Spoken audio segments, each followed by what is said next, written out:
So this is going to be another shaky cam video from my grandmother's balcony in Germany, but I will be coming home next week, so then it will be back to your regularly scheduled content. But I absolutely had to talk about Star Trek Discovery Season 1, Episode 13, Vaulting Ambition. This is my favorite episode of Star Trek Discovery so far, and honestly, I was actually really impressed overall with the writing and creativity in this episode, and I thought that it actually was paced very well. I thought the reveal was actually shocking. I was not anticipating that. I know some people were. I wasn't. I was completely blindsided by the reveal, and I was amazed. So I'm just going to break it down and talk about kind of what happened in the episode and a few of the things that I liked or didn't like about the episode. First, though, I'm actually going to talk about Stamets and Hugh, because I thought that the scenes between them were very effective and incredibly heartbreaking. I know that apparently there are plans to somehow bring Hugh back, and I find that to be incredibly corny. It's really frustrating because on one hand, I hate the bury your gays storyline. I hate that one of the gays always has to die. It's getting incredibly frustrating and it seems totally unnecessary. And if they decide to bring Hugh back, probably through some kind of nonsense wizardry with the spore drive, it just feels like there was no reason to do it in the first place. It doesn't feel like there's a lot of payoff to that story. At the same time, though, the scenes between them where Paul asks him if he told him he loved him enough, and where they're brushing their teeth together and Hugh says that was always his favorite part of the day with him, those little moments were really effective and very emotional, and I thought very, very well written. And I think it speaks a lot to Anthony Rapp's talent as an actor. And I think that it really was a good moment to put on screen to give us more from these characters and to give us more investment in what happens to them. So I did kind of like that. Of course, Mirror Stamets is up to no good because the Mirror Universe is full of bad people, and he's corrupted the Spore Drive somehow, so they're going to have to find a way to uncorrupt the Spore Network, or the Micellar Network, or whatever, and it's going to be a whole thing. And that kind of just seems like a little bit of a convoluted addition to give them something more to work with in terms of drama, and I'm not sure how I feel about that, but I loved the scenes. They gave me feels, many, many feels. Then, of course, we had Voq continuing to rebel against Tyler, and there was the warring inside the one body between the Klingon and the human, and it was this whole thing.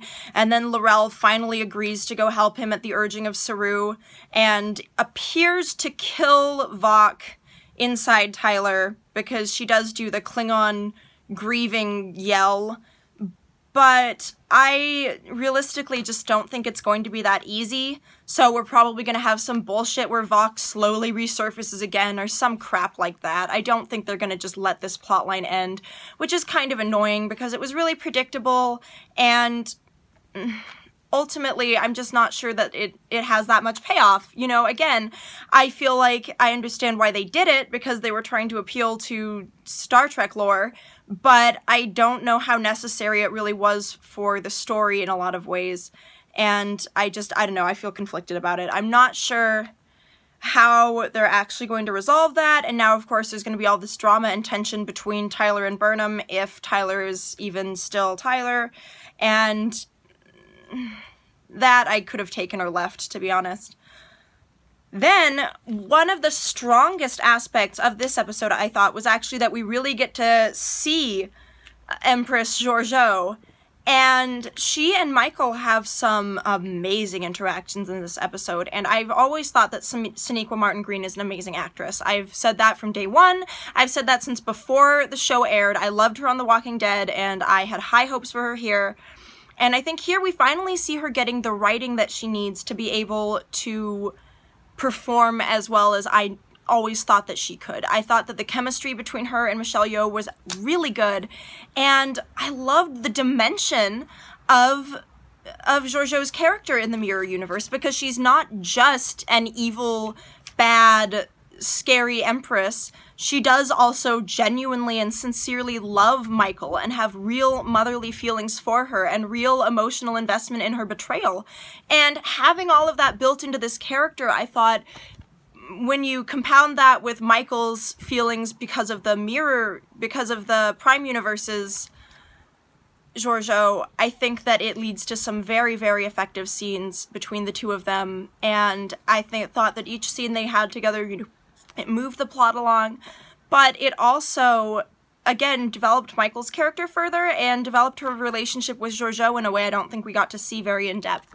And so, ultimately, I really, really liked those scenes. I loved that, and I look forward to seeing more of that in the next episode while they work together to try and escape, although we'll see if she actually is a woman of honor in this universe.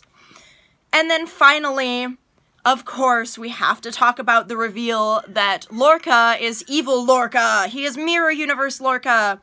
And it all makes sense now. Again, I didn't see this coming at all. I was completely mind blown, and I love that that is the direction they took, because this entire time I've been saying Lorca is not like a Starfleet captain. Lorca does not make sense as a Starfleet captain. Lorca doesn't make sense as a Starfleet character. Lorca doesn't make sense. He's an ends justifies the means asshole. He betrayed Cornwall. He's always out for number one, and it didn't make any sense as to how or why this person somehow got control of not one but two different starships.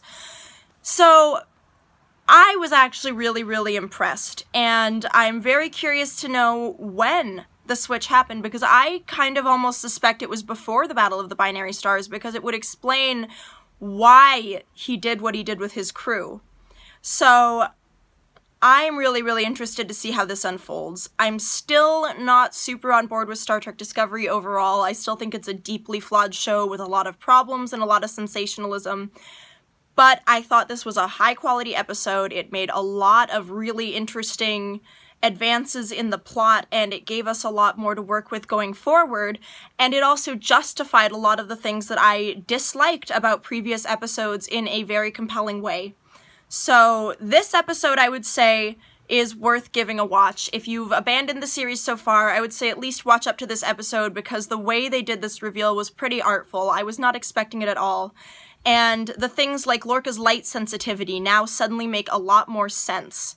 And I love when you get a reveal you didn't expect in a plot. And, you know, last episode I was really disappointed because the reveals weren't that shocking. They weren't surprising, they weren't really creative, and I kind of found them underwhelming. But this reveal made up for it completely, because for me that just came out of fucking nowhere. But at the same time, I thought that they did a good job of justifying it with the plot. So that is everything I have for you on this episode. Let me know what you thought about it in the comments section down below. Is this still the worst Star Trek ever? Let me know what you think.